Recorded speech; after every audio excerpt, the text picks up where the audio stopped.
Hobi nongkrong di coffee shop, uang jajan mahasiswa di Solo hampir 2 kali UMR. Kadang masih belum cukup, jadi nutupnya itu pakai paylater buat beli makan atau belanja lainnya. Tagihan payletternya hampir 750.000 per bulan. Wah. Assalamualaikum warahmatullahi wabarakatuh. Halo semuanya, perkenalkan saya Fadilatul Afifah dari program studi pendidikan ekonomi. Pada video ini saya akan membahas salah satu materi dalam teori ekonomi mikro, yaitu teori utilitas kardinal, dan menerapkannya pada studi kasus nyata tentang kebiasaan mahasiswa yang hobi nongkrong di coffee shop yang telah kalian lihat cuplikannya pada awal video tadi. Pertama, kita bahas dulu secara singkat apa itu utilitas kardinal. Dalam ekonomi mikro, utility adalah kepuasan yang diperoleh konsumen dari mengonsumsi barang atau jasa. Menurut pendekatan kardinal, tingkat kepuasan ini dianggap bisa diukur dengan angka. Misalnya dalam satuan imajiner yang sering disebut util, ada beberapa konsep penting. Yang pertama yaitu total utility atau TU, yaitu total kepuasan yang diperoleh dari mengonsumsi sejumlah barang. Yang kedua, marginal utility atau MU, yaitu tambahan kepuasan ketika konsumen menambah konsumsi satu unit barang. Yang ketiga, hukum diminishing marginal utility, yaitu semakin banyak suatu barang dikonsumsi, tambahan kepuasan dari unit berikutnya akan makin menurun.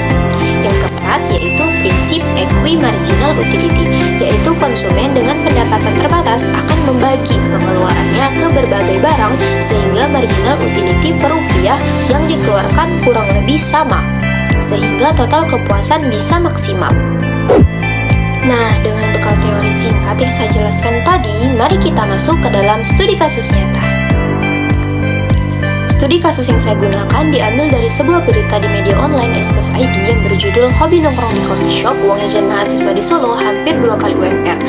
Dalam berita tersebut dijelaskan bahwa ada mahasiswa di kota Solo yang pengeluaran bulanannya untuk konsumsi, terutama nongkrong di coffee shop, makan di luar, sampai ke bar, bisa mencapai sekitar 3,5 sampai 4 juta rupiah per bulan.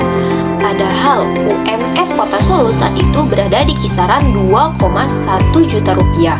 Artinya uang jajan dan pola pengeluaran mahasiswa tersebut bisa mendekati bahkan melampaui 2 kali UMR.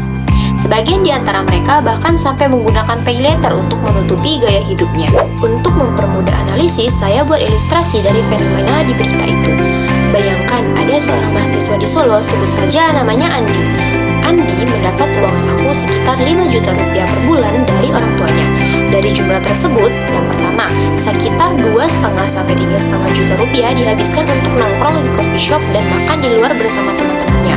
Sisanya baru digunakan untuk kos, makan sederhana, pulsa, transportasi, dan kebutuhan kuliah.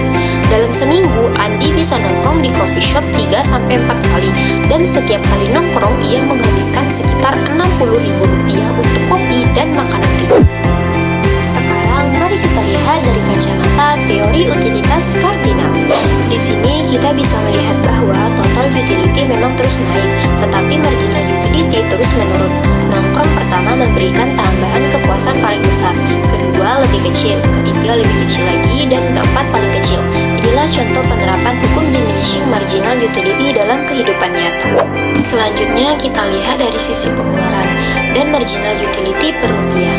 Tadi kita anggap sekali nongkrong rata-rata menghabiskan 60.000, maka nongkrong pertama MU sama dengan 30 util MU per rupiah sama dengan 30 per 60.000. Nongkrong kedua 22 util per 60.000. Nongkrong ketiga 14 util per 60.000. Nongkrong keempat 7 util per 60.000. Pada saat yang sama, uang 60.000 yang sama sebenarnya bisa digunakan misalnya untuk belanja bahan makanan beberapa hari atau membeli kebutuhan kuliah seperti buku, print, tugas, dan lain-lain. Misalnya 60.000 untuk kebutuhan kuliah atau makan sehat memberikan kepuasan 28 util. Maka marginal utility per rupiah dari kebutuhan kuliah atau makanan ini bisa lebih tinggi dibanding marginal utility per rupiah dari nongkrong ketiga atau keempat. Menurut prinsip equi marginal utility, konsumen yang rasional akan mengatur pengeluarannya supaya MU per rupiah nongkrong, MU per rupiah sama dengan MU per rupiah kebutuhan lainnya. Dengan demikian, total kepuasan dari seluruh pengeluaran menjadi maksimum. Artinya, secara teori, Andi seharusnya tidak terus menambah frekuensi nongkrong sampai ke titik di mana marginal utility per rupiah nongkrong lebih rendah daripada MU per rupiah kebutuhan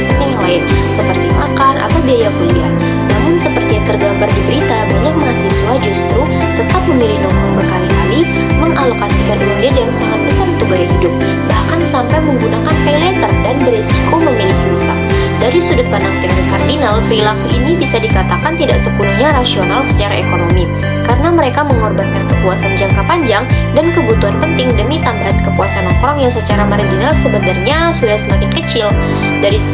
Dan di sisi lain, kasus ini juga menunjukkan bahwa dalam praktik keputusan konsumsi mahasiswa tidak hanya dipengaruhi oleh faktor ekonomi, tetapi juga oleh gaya hidup, gengsi, lingkungan pertemanan, dan keinginan untuk mengikuti tren nongkrong di coffee shop. Faktor-faktor non-ekonomi inilah yang membuat perilaku konsumsi mereka seringkali menyimpan dari model konsumen rasional yang digambarkan dalam teori utilitas kardinal. Nah, dari studi kasus berita tentang mahasiswa di Solo yang hobi nongkrong di coffee shop ini, kita bisa melihat bagaimana teori utilitas kardinal dapat digunakan untuk menjelaskan total utility dan marginal utility dari aktivitas nongkrong, menunjukkan bahwa marginal utility akan semakin menurun ketika frekuensi konsumsi bertambah, dan memahami bahwa dengan pendapatan yang terbatas, konsumen seharusnya membagi pengeluarannya sehingga marginal utility per rupiah dari berbagai barang dan jasa menjadi seimbang.